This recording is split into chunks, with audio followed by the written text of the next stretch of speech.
Assalamualaikum warahmatullahi wabarakatuh. Alhamdulillahirabbil alamin, fatiris samawati wal ard. Alhamdulillahirabbil alamin ala kulli hal. Ya ayyuhalladzina amanu kutiba alaikumusiyam kama kutiba alal ladzina min qablikum la'allakum tattaqun. Pemirsa yang saya hormati, yang saya banggakan, kaum muslimin yang saum Ramadan dimanapun berada. Kita masuk ke bulan Ramadan 1443 Hijriah. Penerjemahan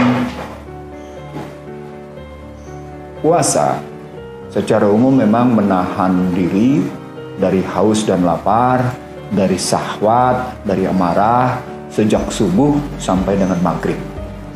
Rata-rata bergerak 14 jam untuk Indonesia. Di beberapa negara lain bisa mencapai 16 jam. Di kawasan Eropa bisa mencapai 18 jam. Di beberapa daerah lain juga bisa mencapai 12 jam. Tetapi jika kita ambil puasa adalah bermula dari kata Ramadan, maka dia berarti pembakaran. Nah, pembakaran apa sesungguhnya yang terjadi di situ? Banyak hal yang kita bisa dapat dari pengertian pembakaran ketika kita mendapatkan satu doa yang berjudul Allahumma barik lana fi Rajab wa Sa'ban wa balikna Ramadan. Kenapa kita mohon berkah di bulan Rajab dan Sa'ban dan kemudian sampai di bulan Ramadan? Pengertian berkah pada Rajab dan Sa'ban adalah pengertian bukan sekedar memperoleh kebaikan, tapi satu momentum persiapan diri memasuki Ramadan sehingga seluruh kebaikan Ramadan itu bisa kita raih. Dan puncak kebaikan itu seperti disebut dalam Al-Baqarah 183, la'allakum tattaqun. La'allakum tattaqun itu sama dengan la'allakum muflihun, la'allakum tuflihun. Mudah-mudahan Anda menjadi orang yang bertakwa, mudah-mudahan Anda menjadi orang yang menang, mudah-mudahan Anda yang meraih kemenangan. Nah, untuk bisa mencapai kemenangan itu, sesungguhnya dikasih tahu juga bahwa bulan puasa adalah bulan kesabaran. Jadi bulan pembakaran, bulan kesabaran, dan berikutnya bisa kita tahu bahwa yang namanya kembali ke 183 Al-Baqarah, ketika disebut sebagai kutiba, maka saya menyebutnya sebagai bulan membangun perhitungan. Bulan wajib menghisap diri kembali atas perilaku selama 11 bulan, atas ucapan selama 11 bulan, atas kalbu selama 11 bulan. Kenapa? Karena penggunaan asal katanya dari ya ayyuhalladzina amanu. Jadi yang dipanggil orang beriman adalah orang yang bagaimana kalbunya, bagaimana kata-katanya, bagaimana perilakunya konsisten, dan dalam konsistensi antara kalbu, ucapan, dan tindakan, kita menghisap, kita dibangun racanya. Kalangan ulama sepakat menyebut kata-kata kutiba sebagai diwajibkan. Kewajiban itu karena memang seorang beriman harus bisa menghisap dirinya. Nah, disitulah ketemu kata-kata Ramadan, dia harus dibakar. Sehingga seluruh korosi yang muncul pada kalbu, korosi yang muncul pada ucapan, korosi yang muncul pada tindakan, karatan, gitu ya. Sesuatu yang karatan pada perilaku, pada tindakan, pada ucapan, dan pada kalbu itu terbakar habis.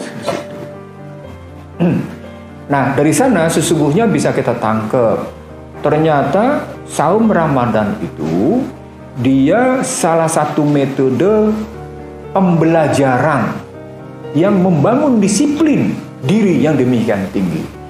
Kita disiplin untuk makan sebelum subuh. Kita disiplin untuk tergesa-gesa setelah makan mengambil wudhu dan segera untuk sholat subuh. Kita diajar untuk sholat tepat waktu, di awal waktu, pada zuhur, pada asar, dan kemudian pada tepat waktu di maghrib, karena kita akan mendapatkan kenikmatan berpuasa, membuka puasa. Di situ sesungguhnya yang diajarkan adalah disiplin diri. Jadi filosofi puasa, selain tadi soal pembakaran, selain soal penghisapan diri, perhitungan membangun raca atas kalbu, ucapan, dan tindakan, juga sebenarnya dalam rangka kita mendisiplinkan sikap. Tidak ada orang lain yang bisa mengajar kedisiplinan itu kecuali diri kita. Dan saum ternyata mengajarkan kedisiplinan. Di balik makna kedisiplinan itu, sesungguhnya saum juga mengajarkan kita untuk mengenal diri kita. Nah, ketika tadi kita bicara menghisap diri, membakar diri, menyucikan diri, memperhitungkan kalbu, ucapan, dan tindakan kita, dan juga mengajar disiplin, dan kemudian mengenal diri, maka sesungguhnya kita dalam proses pembelajaran mengenal apa-apa yang ada dalam diri kita. Dan apa yang dalam diri kita banyak sekali penuh dengan misteri. Misalnya misteri tentang ruh, misteri tentang nafs, misteri tentang gerakan jantung, paru-paru, otak, dan bagaimana getar frekuensi pada 5 organ tadi. Jantung, paru-paru, mata, gitu ya, otak, telinga, dan suara misalnya. Itu ada frekuensinya masing-masing. Nah, ketika kita belajar pada frekuensi-frekuensi itu, kita tahu bahwa ternyata banyak hal yang tidak bisa kita kendalikan. Yang mengendalikannya yang adalah pemiliknya. Nah, di sana proses pembelajarannya hanya muncul kalau kita mengenal diri kita, sehingga kita mengenal Allah. Saya ulang, kita mengenal diri kita, apa yang ada dalam diri kita, sehingga kita mengenal Allah. Seseorang boleh mengenal dirinya, tapi dia cuma sekedar mengenal materinya, sekedar mengenal tubuhnya. Oh iya, tinggi saya 170. Oh iya, berat badan saya 65 kilo.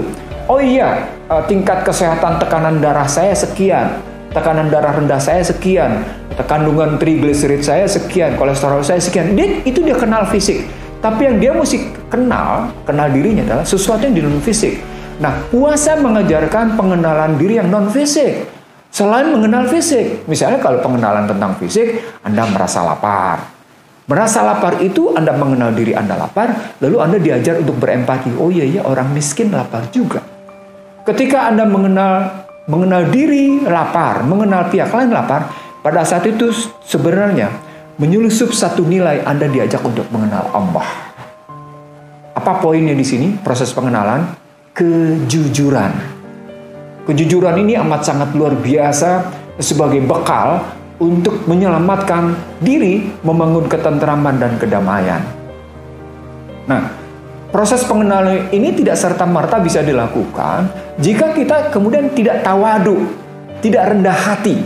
Jadi untuk bisa sampai pada proses pengenalan diri dalam tingkat kedisiplinan tinggi harus ada sikap rendah hati. Maka kita tahu betapa Al-Quran mengajarkan misalnya kita tidak boleh takabur, kita tidak boleh sombong. Itu filosofi ke-6 kalau kita ambil gitu ya. Jadi apa yang kita dapat dari puasa itu sepertinya begitu.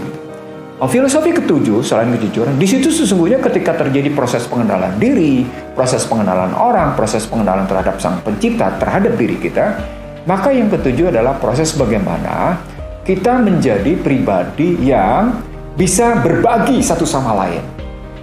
Proses berbagi ini terbayangkan di dalam posisi kekurangan itu kita diminta untuk berbagi. Kata berbagi pertama bukan sekedar berbagi rezeki, tetapi berbagi pengertian. Nah, ketika yang disebut dengan berbagi pengertian ini, maka ketemu dengan hadisnya puasa adalah bulan kesabaran. Jadi kalau Anda mengerti orang, kalau kita mengerti orang, kalau kita memahami tentang sesuatu, tentang orang lain, maka sesungguhnya kita sedang mengerti, kita sedang membangun kesabaran atas sesuatu yang kemudian sama. Mungkin ada sesuatu yang kita tidak suka, ada sesuatu yang salah, ada sesuatu yang tidak nyaman pada diri kita. Tapi kita diminta untuk bisa teduh, kita untuk bisa tangguh, kita untuk bisa teguh. Artinya di situ sesungguhnya proses pemahaman, proses pengertian tentang diri dan lingkungan adalah proses kesabaran. Ketemu deh, puasa adalah bulan kesabaran. Nah, proses berikutnya setelah terbangun kesabaran seperti itu gitu ya, maka puasa sesungguhnya bukan dalam rangka sekedar memenuhi hasrat untuk berbuka puasa macam-macam. Nah, di sini kita tahu bahwa puasa menjadi penuh makna jika dijalankan sungguh. Makanya disebut puasa adalah bulannya Allah. Kata kuncinya tadi, Anda memenuhi disiplin diri dengan tetap menjalankan ibadah. Saat yang sama Anda tetap jujur, Anda mengenal diri dengan tingkat kedisiplinan tadi 1, 2, 3, 4, 5, 6, 7 tadi gitu ya. Dan terakhir adalah Anda tetap tawadu sambil berusaha untuk mendekatkan diri. Karena itu Anda diminta untuk tetap sholat malam.